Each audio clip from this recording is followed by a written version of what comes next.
I want to start with Gonzaga in the Big 12 because I know that's what a lot of people are getting. Why? You said it. Why not start me. trouble? You said it. You said Gonzaga, not me. No, I said Gonzaga. No, you didn't. We will start with Gonzaga and the Big 12 right out of the gate. And I say that because obviously you guys have heard us talking about it over the last week or so, that Gonzaga's really been this central figure in a lot of these conversations about Pac-12 and Big 12 expansion. We reported it on the show Friday. We were able to confirm it over the weekend. That Gonzaga has been verbally offered a spot in the Big 12, and we wanted to talk about what that means because a lot of people are like, well, you have to do paperwork. Well, obviously you have to do paperwork, but in these day and ages, there's not a one right way or one exact plan to add teams. And the way that we know that the Big 12 is going about adding teams to the conference these days is they are using relationships, and it is one of the things that separates the Big 12 from the Pac-12. And that is that Brett Yormark, the commissioner of the Big 12, has a vast network of relationships. And if he does not, he is leveraging relationships in the conference. And as it was told to us, Gonzaga basketball has been a point of conversation in the Big 12 for several years. The difference now being that a lot of people feel like the Pac-12 is teetering on this ledge of insolvency, if you will, because they're not going to get the money that's required to be a major player in college sports. Where Gonzaga comes into this, we were told Friday and again over the weekend that Brett Yormark has used his network of relationships to reach out to Gonzaga and to have conversations with Gonzaga, and they have offered Gonzaga a spot in the Big 12. On the Big 12 side of things, they're in lockstep behind Brett Yormark. The Big 12 is very much aligned. All of their presidents, their membership is very much aligned behind Brett Yormark. They have a vision and a plan, and Brett Yormark is out executing that plan. If Gonzaga were to say, yeah, sure, let's do this thing, Brett Yormark would have a rubber-stamped contract for them ready to rock and roll. It would be just a formality to get the members to check a box and sign on the dotted line to get Gonzaga in. So the idea that they would have to go first, get an agreement, then go out to membership, that's not the way it works in the Pac-12. And hey, maybe that's the deal in the Pac-12, Jake, but in the Big 12, that's not the way they're doing business right now. And I think it's one of the major things that separates Brett Yormark from anything going on in the Pac-12, including George Kliavkoff's lack of leadership. Yeah, and I think it all just comes back to that word you just used, leadership, organization, planning. Another word might be tacticalness, if you will. Like Brett Yormark just understands that, hey, today's March 6th, and 6 months from now, I got to be here. As an example, the day I took over the conference, I know that I got to go around to all my people, and I got to get everybody in a straight line, all on board, as Nick Saban says, all the butts on the bus in the right seat. And I think that, Brett Yormark is obviously proven to be a savvy operator. And I think, he caught some heat, frankly, when they went to market early and they signed for 31 and a half a year. They caught some heat. And I think, he had the foresight to be able to say, hey, we needed that reliability. We needed to make sure that we were taken care of.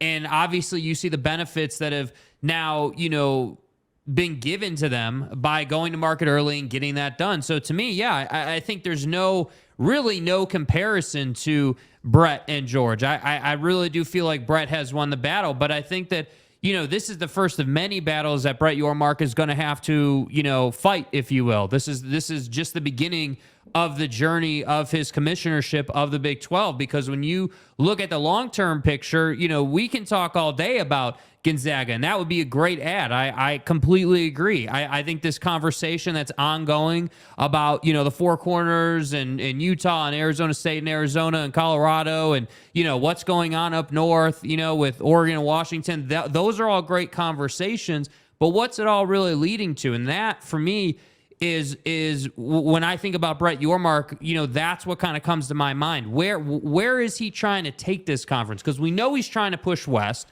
but to what end? That's what I'm really curious about with Brett, because I think he understands that the SEC in the Big Ten, or the SEC and the Big Ten are sleeping giants. They will eat you up if you don't protect yourself. And that, to me, is what I think the core inspiration or motivation is for going out and getting these schools. But do you buy that the Big 12 is only secure, if you will, as secure as one can be, because they don't have any brands that people desire? I don't necessarily buy that. I think the Big 12 is secure because they've acted more urgently than the Pac-12 has. I think it's because Brett Yormark saw an opportunity, and I don't know if it's because ESPN and Fox, as we were told here on the program, they went to Brett Yormark and encouraged the Big 12 to come out early. They went to the Big 12 and the Pac-12 and suggested that they merge. And really, ESPN has been at the forefront of a lot of these conversations because I think, obviously, they're the pulse of TV rights deals in college sports, where ESPN, they're in the middle. And right now, I think they are where they had projected they would be. And I think they tried to warn the Pac-12 that this was coming.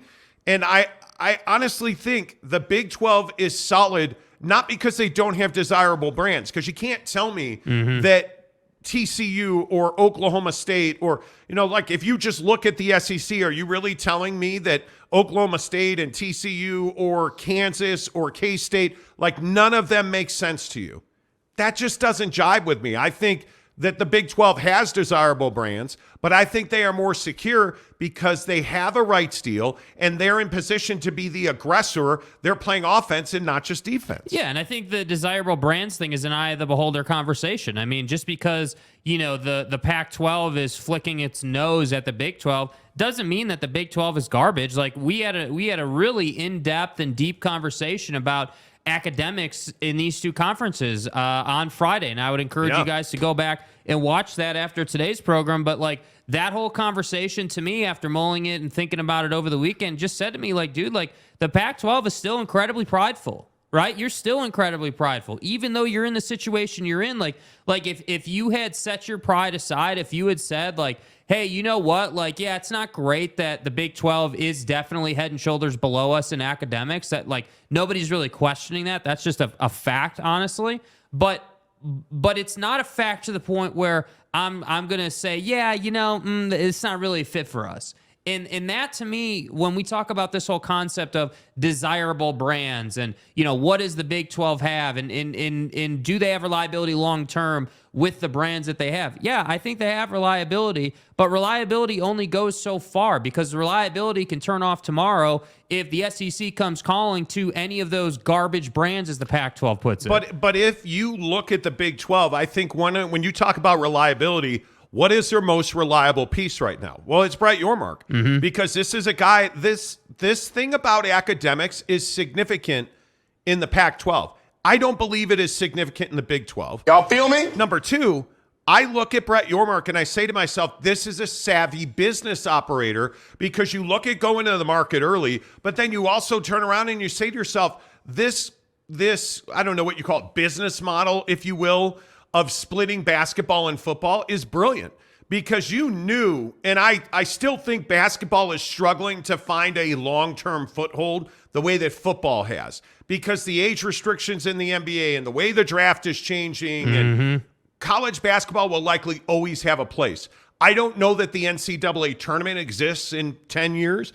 I don't know that college basketball as we know it, or the NCAA for that matter, as we know it exists in 10 years. But Brett Yormark, I think, has a business model that is built to withstand the major changes that are coming to college athletics, especially media rights. Facts. I don't think there's any doubt, and all of us, I think, agree, the game has changed significantly just in the last 6 months. Yeah. From the time that the Big 12 announced this deal, I think the game has changed significantly. From the time that USC came out, from the time that UCLA left, then UCLA gets, their free ticket essentially to leave the Big 12 with the California Board of Regents, and all that time that the Pac-12 was in that malaise, the Big 12 was stacking. The Big 12 was moving parts around to set themselves up to succeed. I think that's what the difference is here. They've been playing offense the entire time, while the Pac-12 is backpedaling, and really trying to just keep its hands up. And I think it is remarkable, and I think it says a lot about Brett Yormark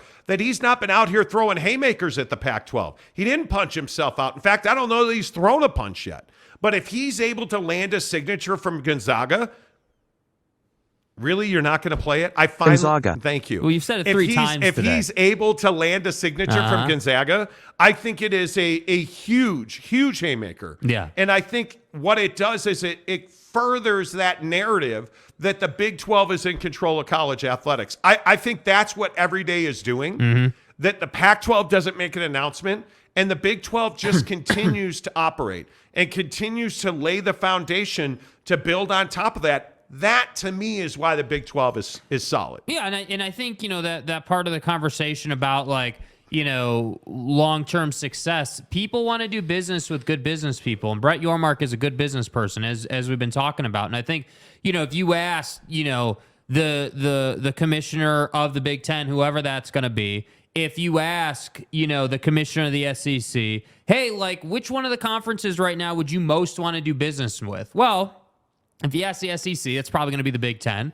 But after that, it's probably the Big 12, because that you have a guy in Brett Yormark that can get good things done and put you in a good position. So for me, I think there's a lot of bias towards the Big 12. I'm not a Big 12 fan by any stretch of the imagination. I'm really sitting here having this conversation as someone who doesn't really have a team in college football, but someone who has to know college football in and out for a living. But you're just not passionate about college sports in general. Yeah. It's not my number one at all. Which is crazy to me, because I'm so passionate about college athletics. I love college football. Now, basketball, I think all of us have talked about this on the show. I think our passion in college basketball has waned significantly. This is college basketball, in my opinion, has become a February and March piece of business. Yeah. I think it's Duke, Carolina in the ACC tournament. For me, anyway, I'm a Carolina guy. It's Duke, Carolina in the ACC tournament, and then I'm into the big dance. That's really where I'm at. Yeah. I am not a guy that cares about, the Big Sky second round. I'm not somebody that, it's tough for me to go and watch every college tournament. Yeah. I'm not doing that. Like this Full Swing golf show on Netflix, that I'm watching that over college basketball. Like that show, I'm telling you, we're going to talk about that later in the show. Full Swing on Netflix is a home run. I'm watching that show well over watching college basketball right now, especially regular season. I'm out. Yeah, and I don't know what college basketball does about that. I don't know. I think, I don't think that college basketball sucks. It's just not my flavor. I think college basketball in certain towns across this country is absolutely the ticket, without a doubt. But for me, I'll be honest, I'm more interested in shows like that, or maybe some spring training, or maybe the NBA certainly. There's still a lot going on in sports, but again, none of that really is pertinent to the conversation of the fact that Brett Yormark has his conference dialed in. And yeah, I do think the Big 12 I know everyone agrees, is going to be prolific in the tournament. So I don't know, man. I just think that when you look at the Big 12 versus the Pac-12, I just sit here and I say one conference is going up and to the right, another one's going down and to the left. It's just that simple. Yep. Don't forget the official energy drink of the Monty Show is Bucked Up Energy. I am so stoked. I got my new sippy cup, Daddy. Look at that shaker, dude. I'm telling you, the Bucked Up shakers are the best in the business. Can you measure it? Yeah, I can absolutely measure it. I'm telling you now, if you do not have a Bucked Up shaker, look in the description of the show below. There's a free link to a shaker and 3 free samples. Dude, I'm struggling today. That's it. Oh God. Uh-oh. It is time. You guys know what time it is, bro. You know what time it is. You gotta open up. I know what time it is. Yes, you do. The Bucked Up Miami. I'm telling you. It just hits different. It's bomb, dude. It just hits different. They've been out of Miami for a couple of days at my Bucked Up store in South Jordan. I finally got a case yesterday. Yes. Let's roll. But look in the description below. They're going to give you a free shaker and 3 free samples of Bucked Up. I'm a big pre-workout guy. You guys know I get up at 5 a.m. every day. I'm in the gym at 5:30 every morning, working out, building the guns. What you bench? You know, I love Bucked Up. I like the way that their supplements, and I'll talk about their pre-workouts because I think they're the best in the business. Bucked Up pre-workout. It doesn't shock you. It doesn't knock you off your feet. You're not like shaking, but you feel energized. You feel ready to go. Your blood is flowing. That's what I like about it. There's so much trash out there in the industry for supplements, especially in pre-workout for the novice like me, where you take something you really can't have confidence in it. It Bucked Up, I'm telling you guys, quality ingredients, quality products. They announced Callum von Moger is one of their spokespeople now. He is a huge name. I just love what they're doing at Bucked Up, and they're a local Utah company. Get to buckedup.com. Use the promo code Monty to get 20% off your purchase. But don't take my word for it. Click the link below in the description. Get the 3 free samples. Get the free shaker cup. And again, I'm just telling you, these shaker cups, I drink water out of mine all day long. I love it. It is the best shaker you will ever use. I promise you that. I'm going to say this again. It's in the description below. Click the link. Pick any 3 samples that you want, any shaker cup color combo you want. Make sure you tell me you heard about it on the Monty Show. We appreciate that. Bucked Up, the official energy drink of the Monty Show. You know some of those days, yeah, seriously, you know some of those days where you're just a step slow, and sometimes like your brain is in 5th gear and your mouth is in like 3rd gear. I'm way behind it today. I just got to chill out. Yeah, dude. You just got to settle in a little bit here, man. Let's go. Let's get your comments in here today. Appreciate everybody on the show. C. Kaufman is the first one in. Wow. We've gathered here today to pay our respects to the passing of the Pac-12. Oh, man. In the name of the Father, the Son, and the Kleopkov. Lopespan Gabe says... in God's name, image, and likeness. Lopespan Gabe says, hit the like button, casuals. Absolutely. We're pushing 1,000 views on the show. Look at you guys. 18 minutes in, we're already at 1,000 views. I love it. But we're also only at 57 likes, so if all 364 of you hit the like button, that would be amazing. Jazz Perch 1. Happy Monday, gentlemen. Afternoons make my workday much more enjoyable when you guys do a show. Appreciate that. Every day, 3 to 6.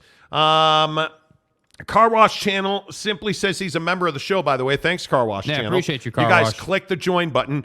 By the way, no, I'll tell you about it in 10 minutes. The Big 5-0 birthday bash this Friday is getting crazy. It's lit. It's getting crazy now.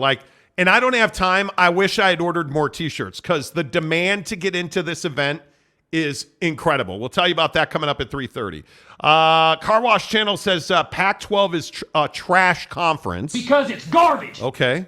Mick Mullins says Utes back to the Mountain West. Never. You guys are because amazing. It's garbage. You guys are amazing. Raptor 88, my guy. There he is. He's also a member. I like is that an iguana? No, that is a white salamander, please. Okay. Happy Monday, casual. See, like you just start so much trouble. Man, Janine Britannica says Showgrum. Yeah. Let's go. Let's go. What's up, Cougar Tracks says go Cougars. Mr. Preston, one of our guys, a big Bucked Up drinker, by the way, Mr. Preston. Boom. Mr. Preston was at a car show over the weekend. Yeah, my guy's building twin turbo LS Chevelles. Dude, you're a stud. Let's go, casuals. Happy Monday. Let's enjoy the Monty program today. Zesty's Retro and Games says Gonzaga. Yeah, I mean, you've already said Gonzaga like 5 times. I said it once. I said it once. No, you've definitely confirmed said it twice. No. Yeah, you No, did. I have not. Gonzaga. I don't know what you mean. Gonzaga. You are going to get us in trouble with that, dude. Hey, I spent $100,000 going to Gonzaga. You're going to say it right. And now I have to tell the story. There was one time way back in the day when we said Gonzaga, a girl DM'd me. And she was like, hey, man, I spent like $100,000 on my education. Are you just being a dick, or are you just trolling, or are you really stupid? Like she lost her mind. It's Gonzaga. Where does Zaga come from? I'm like, I don't know. I went to Gonzaga. That's why. That's right, T. I didn't go to Gonzaga. Matt Hartley says Gonzaga. You guys, you are pissing people. Come on, man. Help me out a little bit. Story says Red Raider fan here. Texas Tech. Boy, how about the Texas Tech basketball coach? Dude. That situation's ugly. Don't have all the info on Utah. What year did they leave the Ivy League to join the Pac? Wow, see, Ivy League. And why are people so upset about the education thing? Because it's a garbage line of thinking. That's why. Because they're more concerned about getting A's on essays than making money on the football field. They're more concerned about, being top tier God level educational facilities versus maybe just stepping down, a little bit and, getting to a good place on the football field and getting into a good place in the pocketbook. Why is it a problem that they want to be in a conference that is a higher level of education? Because there's no doubt that the grouping of schools in the Pac-12, the academics are not comparable. Right. At least we all can agree on that. Nobody disagrees that the Pac-12 is head and shoulders better in the classroom than the Big 12. That's just not in dispute. It's not. It's true. It's 100% facts. But I think people have a problem with this because the Pac-12 is burning to the ground on $22 million a year, and you have all this smoke, and we know that, programs like Gonzaga have been verbally offered, and Utah wants to sit here and drag its feet and say, yeah, we can't join the conference, and let me put it this way, we can't take our life, boat back to the beach, to survive because, you're not the same level as us in calculus. That's the problem, man. I also think it's about a lot more than that, though. I think that these schools make a lot of money on education. I think it's $1 billion industry every year, multiple $1 billion industry every year that schools make on their educational prowess. And whether you're a research institution, whatever it might be, I think it is a bigger deal than that. I think athletics, and I don't know how many people agree with this, or athletics are a very small piece of the financial pie for an institution like Utah, or certainly Northwestern, certainly a Stanford, a Notre Dame. Athletics are a very small piece of the financial pie. So I actually understand why it matters to a Utah. I understand why it matters to a Big Ten that they want to get Stanford and Cal if they're going to take Oregon and Washington. That makes perfect sense to me. My question is, why are so many people upset about that? Well, listen to what you just said, though. Notice, what did all those schools have in common that you just said? Notre Dame, Utah, right? To a lesser extent, Stanford and Cal, right? A lot of these schools are not like national championship winning programs recently. They are education, then athletics. And, to me, I don't know. I just look at, so you're telling me that Alabama or Georgia isn't a good educational facility because, they put a ton of money into their, weight room. Like I just think it's anybody's a novel, saying that, though. I know nobody's saying that, but that's how they operate. They operate like, oh man, like we can't go and do this. Like they're operating with this idea that they can't go to the Big 12 because somehow that's going to lose them a ton of money. I think you have to look at it like somebody that walks up to you with a piece of Louis luggage, and somebody that walks up to you with a torn duffel bag. The Louis luggage has no money in it. The torn duffel bag does. Well, maybe, but you're going to take the Louis duffel bag. Yes, every single time. Come on, man. Every single time. Come on, man. You're going to take the Louis bag over the torn duffel bag every single time, and I don't care where the money's hidden. The bottom line is, when you are somebody like Stanford, Cal, when you're somebody like Utah that prides itself on education, and yes, BYU fans who lost their minds on YouTube in the comments over the weekend, we said it a million times. BYU is ranked higher educationally than Utah. We get it. It's really unfair. But the point is, Utah is currently affiliated with, Stanford and Cal. Why would you want to give that up? I understand it. I think it is, for Utah, I think the biggest issue is your long-term viability as an athletic program. Dude, I'm negotiating my season tickets right now with Utah football. Man, I would much rather have them in the Big 12 than the Pac-12 if I'm going to pay for season tickets. Not that matters this year, but in the long term, I'm willing to pay more to put Utah into the Big 12 because I just don't believe in the vision and the long-term prosperity of the Pac-12. And that's what I'm saying. That's why I think people struggle with this whole educational piece. Nobody struggles to understand why you might want to be surrounded by some of the best educational institutions in the land. I think that makes perfect sense. Like, I think that's, very straightforward. But we're not having a conversation about, well, hey, the Pac-12's in a great spot, but would you want to join the Big 12? That's not the conversation we're having. We're having a conversation about, hey, your conference is in a really crappy spot.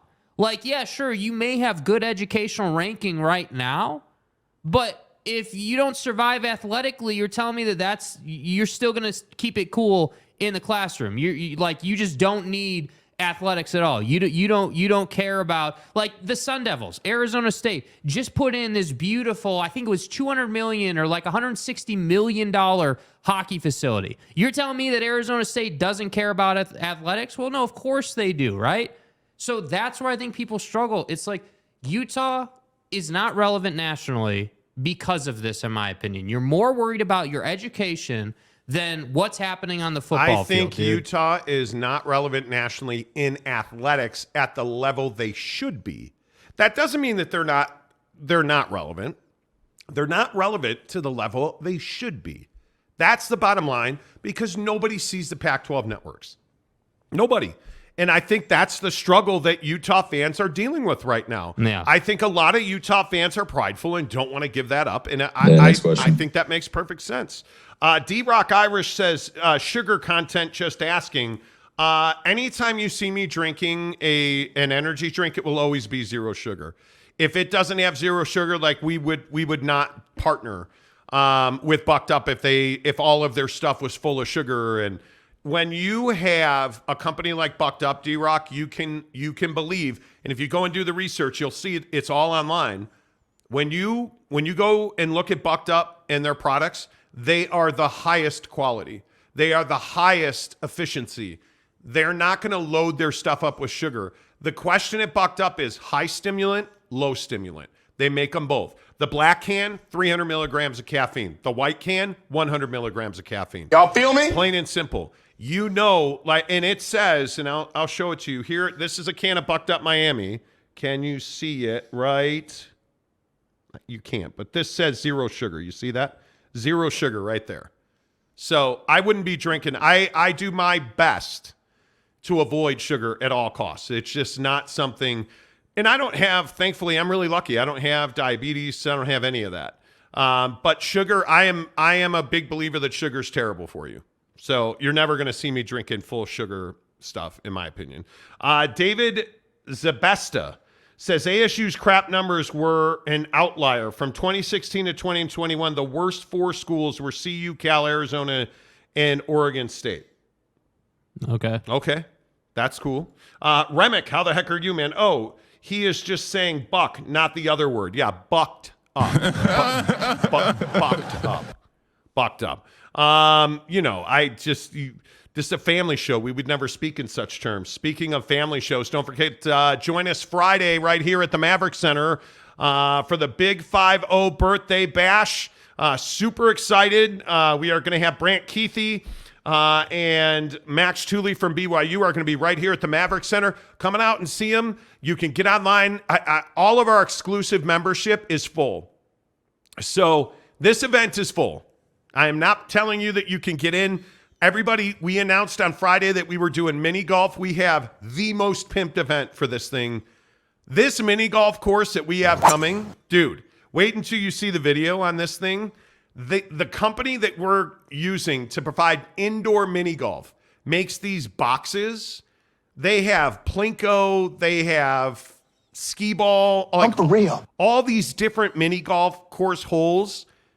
They're going to be inside the Maverick Center here up in our Centennial Room spot. I'm for real. We are going to have a full catered Mexican dinner. We've even got enchiladas. We've got a taco bar. It's going to be amazing. We are rapidly running out of shirts. It's amazing how many people have asked to get into this thing. We're going to have a cake. We are going to have lights. It's going to be unbelievable. Oh, by the way, a great hockey game is also going to go off on Friday with the Kansas City Mavericks. I like it. Okay, one horn is fine. The Utah Grizzlies, who are red hot, they are playing great hockey right now. The Mavericks will be in town. I am looking for a win. Brant Keithy and Max Tooley are going to drop the first puck on Saturday night. That's going to be amazing. It's just going to be A great night. And then, oh, by the way, on Saturday, the Stanley Cup's coming in. So the Stanley Cup's going to be at Maverick Center here in Salt Lake City. Guys, get tickets. Come on out. I'm telling you, even though you can't get into our event, you can still meet Max and Brant. They're going to be in the building. They're two really good dudes. I can tell you, having spoken with them, they are just awesome guys. And it's all brought to you by our good friends at Bucked Up Energy and Papa Murphy's Pizza. I cannot wait for Friday. Yes. We were talking to the guys here, Brian Pruch, the chief marketing officer for the Utah Grizzlies. I just cannot wait because it's going to be amazing. The Stanley Cup is going to be at Maverick Center. Crazy. Dudes, I'm telling you, by the way, use the promo code JYMonty to get your discount on Grizzlies tickets. So come on out Friday and Saturday. DM us. We're happy to meet with you guys. We're happy to take pictures with you guys. We love when you come out. So make sure you say hello at that event. But our event is full. There are tickets available to come to the game, but our event is full. Yeah. So make sure if you do buy tickets, you come out and you say hello because that's going to be amazing. Let's see. Amber Spencer says, oh, that damn cake. The bakeress, Amber Spencer. Amber, are you coming to the event? Amber, yeah, she is RSVP. She is oh, RSVP. Yes. Okay. And the husband. Okay, good. Yeah. Yeah, Mrs. Spencer, the bakeress of the show. There was a little cross connect on the we got the cake. We didn't have Amber bake it because she told me she wasn't baking, and it's gonna be an awesome cake. Yeah. It's gonna be amazing. It's gonna be a really good time. Outside the echo chamber says Utah hangs their hat on the Pac's academics, not their own. Well, because I think a rising tide raises all ships, right? I mean, if you are, there's no doubt about it. And again, I don't even think it's a slap in the face. The Big 12's academics are below the Pac-12's academics. Mm-hmm. Can we all agree on that? Yeah.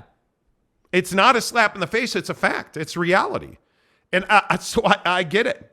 I absolutely get it. Amber says, Mr. Spencer and I cannot wait for Friday. We'll look forward to seeing you. Dan Kinnersley, a member of the program as well, says Utah isn't relevant academically, nationally, just because they are in the same conference as some world-class institutions. No, but again, if you're in a conference with Stanford and Cal and you can liaison with them or network with them or partner with them, let's say you partner with them on a study or in research or, I mean, the connections are natural to me. Why is this so controversial? The comments are crazy to me.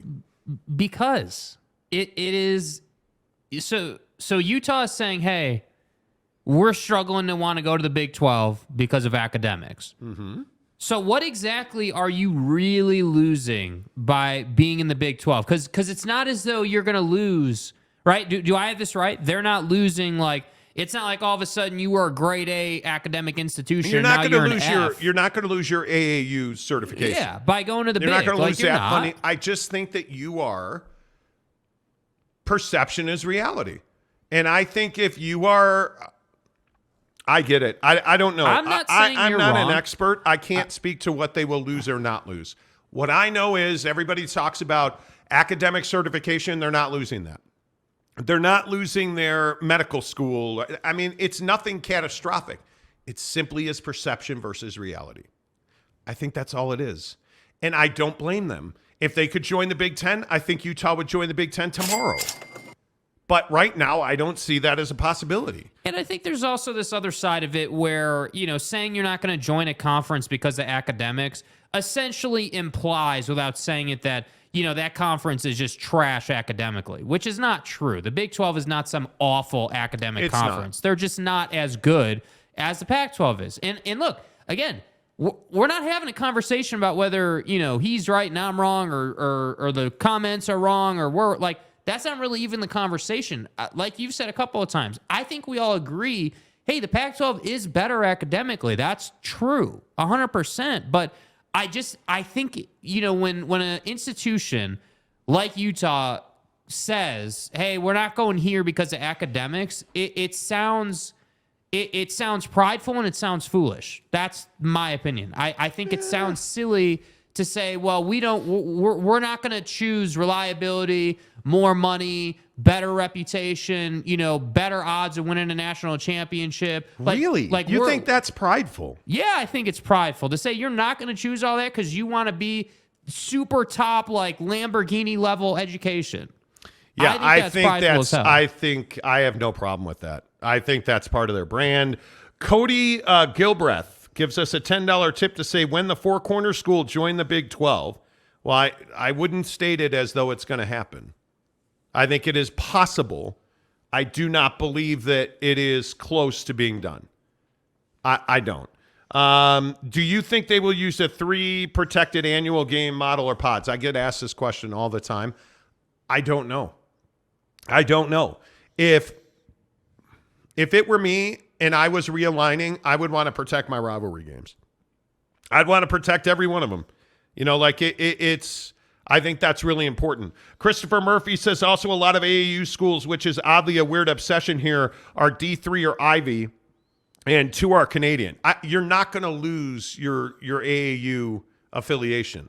The problem is most of the schools in the Pac-10, the remaining 10 schools in the Pac-12, which is still awkward to say, the Pac-12's remaining 10 schools are AAU. Most of them, not all of them.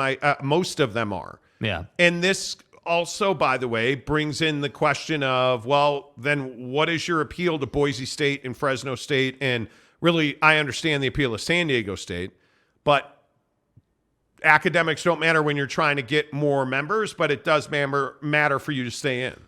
That's a fair point. Yeah, I hadn't thought about it from that angle. That's also a fair point. That's why I say, I don't know. I get it, but I also don't get it. I understand the concept. I understand, what they're saying about academics and what they want or what in an ideal world they'd have happen.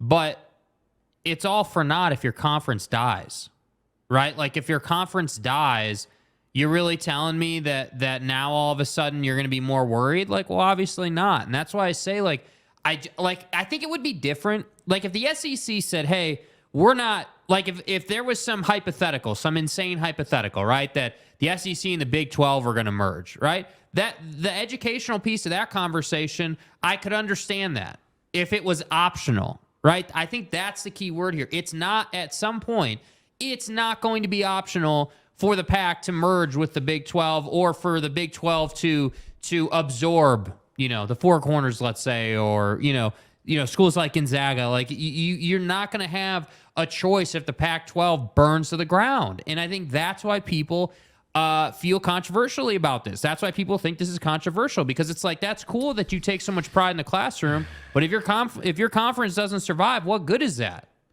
Can we just get an announcement, please? Can we just can we just get somebody to do something about something? Yes. I don't know. Again, if you're just tuning into the show this afternoon, we're talking about this Gonzaga basketball situation, which, by the way, I think we should get back to, and I'd love to see in the comments section. How do you guys think that Gonzaga basketball fits into the Big 12? I think it's a natural fit, although some people would tell you that you're a better fit in the Pac-12 geography-wise, which I think is crazy. Because when you look at Gonzaga and you just pull it up on a map, right? And you realize where Spokane, Washington is, you just start to understand that you're in the hotbed of Pac-12 country. When you look at where they are and where Spokane, Washington is, and you start to understand the landscape of where look at Coeur d'Alene, Idaho. Look at where Washington State is. Look at where all of the Oregon State is. You are an enclave essentially to the eastern front of Washington State. Right. Because you are basically sitting on the border of Idaho and Washington. And you are right in the ballpark of Pac-12 country. But I just don't think you're a fit in that conference. It just doesn't feel like. And by the way, the Pac-12 has tried to lure Gonzaga in, and Gonzaga has said no, thank you. They have said, we appreciate the offer. We're not ready to accept it. Thanks, but no thanks. Which I think we also reported on this show. Yeah. And I think it bears saying that you have a situation where you absolutely are being fought over at Gonzaga right now. You are being fought over by the Big 12 and the Pac-12. Which is always great. You always want that. Oh, no question you always want that. Yeah. I don't think there's any doubt about that, but you look at where Gonzaga University is. I mean, you absolutely are, 3 hours from Seattle, 2.5 hours from Seattle, which obviously is the center of the universe in the Pac-12 now that Los Angeles is out. I mean, you are a competitor to Washington State. But there is no doubt about that. On the flip side of that, for Brett Yormark, you're extremely attractive because you're West. Brett Yormark has said repeatedly he wants to push West. Yeah. Yeah. Listen, I think Gonzaga basketball to the Big 12 is a no-brainer. Gonzaga. And I don't care. I don't care that if you're an hour north or whatever it is of Pullman and the Palouse. Hey, that's great. Let's go. I'm good with it. But I'm telling you that Gonzaga absolutely should be part of the Big 12. My biggest question is, and I know I'm not the only one asking this, is Gonzaga basketball as good as it is today if it joins the Big 12 tomorrow? And I'm telling you they're not. Mm-hmm. With all due respect to St. Mary's and BYU. I think they're top half, though. I would agree with that. I think they're top half. Yeah. Yeah. Outside the echo chamber says Utah isn't better academically. Utah's pretty darn good academically. Brandon Butler, who's a member of the program, says, for example, if you want to deal with Disney, you don't want to be seen hanging out with Ja. Well, at the moment. This Ja Morant situation. We'll talk about that in the 5 o'clock hour. Don't forget, coming up 30 minutes from now, I am super stoked about our guest today. You guys know we don't do a whole lot of guests on this show, right? Brian Lawler's a guy that I think is exceptionally important. He is the president at Scripps Sports. We heard a week or 10 days ago that, Scripps Sports through Ion TV was talking to the Pac-12. And come on, man. Brian's going to come on the show today, and we are going to talk about the business of doing rights deals, because there's a lot of people who believe that Scripps Sports is going to be a power player in live sports broadcasting. And I think they will. But one of the questions I think we need to talk to Brian about is what is the role of streaming? And is streaming here now, or is streaming still out there in the future a little bit? Because I am a big believer in live sports. If you do not reach viewers on their phones, you're in trouble. I think if you are, the funny thing is we were watching F1 this week, and I happen to be a pretty big F1 fan. Where did I watch some of that F1 race? I watched it on my phone. And I'm telling you, that's the future. You have got to be able to find these games on your phone. Because if you can't watch a Utah Ute football game on an iPad or a telephone, what's the point of having a deal there? Because you're going to lose viewers. So I'm curious, from a guy that's in the middle of it, like Brian Lawler, is streaming paramount right now today? Because look at what Ryan Smith, the owner of the Utah Jazz, said last week that lit your hair on fire. Yeah, I mean, he said he wanted every Utah Jazz fan to be able to access their content and their games, whether that be, I believe he said on any device, but whether that be on a computer or TV or a phone, any device. So to me, I look at situations like the Jazz and Ryan Smith. I look at the MSG deal. I look at some of the other deals that have been done sort of like this across the country and across the landscape of sport. And you're seeing more of these deals come down. And to me, I think what has some catching up to do is the monetary investment in Buddy walking around with a camera that can shoot 4K behind the scenes content. That's what I think is waiting. And I think everybody and their mom can stream to YouTube. Like, that's not like some new rocket ship type deal, but Jake, it's this Full Swing show on Netflix, and I don't mean to keep going back to that. This Full Swing show on Netflix, if you have not watched it, it is, I can't let go of it. And I'm not a huge golf fan, even though I play and I watch pretty regularly. Mm-hmm. But seeing Dustin Johnson talk about why he left the PGA for Live Golf, watching Brooks Koepka struggle at the Open, the stories, they like follow these guys home. By the way, Paulina Gretzky is flipping hot as hell on this show. You look at Mrs. Brooks Koepka, Jenna Sims, hot as hell on this show. It's behind the scenes. It's mic'd up. It's everything we want. It's the arguments between caddies and golfers. It's the planning. Watching these guys try to read greens at the Open is fascinating to me. Watching guys like, a Jordan Spieth really struggle to make 5-foot putts in a final round of an Open champion. It's amazing. It just grabs you. That's what I need. That's what I want. The game is important. Don't get me wrong. The game is important. But I need to know the guys playing the game too. That's why it's so close to me. That's why I want it. That's why streaming matters. That's why laying in bed watching a game on my phone. That's why that matters. And it doesn't matter if I'm naked or not. I have my phone in my hand, right? That's why that matters. I'm telling you. Yeah. I'm all in on streaming, and I know I'm one of the only ones. We want the fiber of sports. That's what we want. We want to know. I mean, and there's any number of examples, whether it's this Full Swing show, Hard Knocks, All or Nothing, whatever it is, the Lakers there's so many examples. Drive to Survive. Drive to Survive. Look at the explosion of F1 in this country. And if you don't know, it's exploding. And it's all because of Drive to Survive. Yeah. And inside, behind the scenes look at F1. Imagine if we got a Drive to Survive Pac-12 deal negotiation. I'm not even being tongue-in-cheek, but think about it. Think about how compelling it would be to be in on even half the conversations that a Brett Yormark or George Kliavkoff or, a Kevin Warren at the time, when the Big Ten deal was getting done. That's the stuff that we as sports fans really want and crave and desire. And I think that's where I hope, teams like the Jazz, teams like the Lakers, I want to see every single team that's relevant in sport. Whether they're the number one most relevant team or the last relevant team, I want to see everybody doing and the Lakers are stuff. By the way, the Lakers are doing that. I know. Yeah. The Macho Man. What's up, Macho Man? He says Ryan Smith got a $12 billion offer to take his company private. Yeah, how about that? Qualtrics today.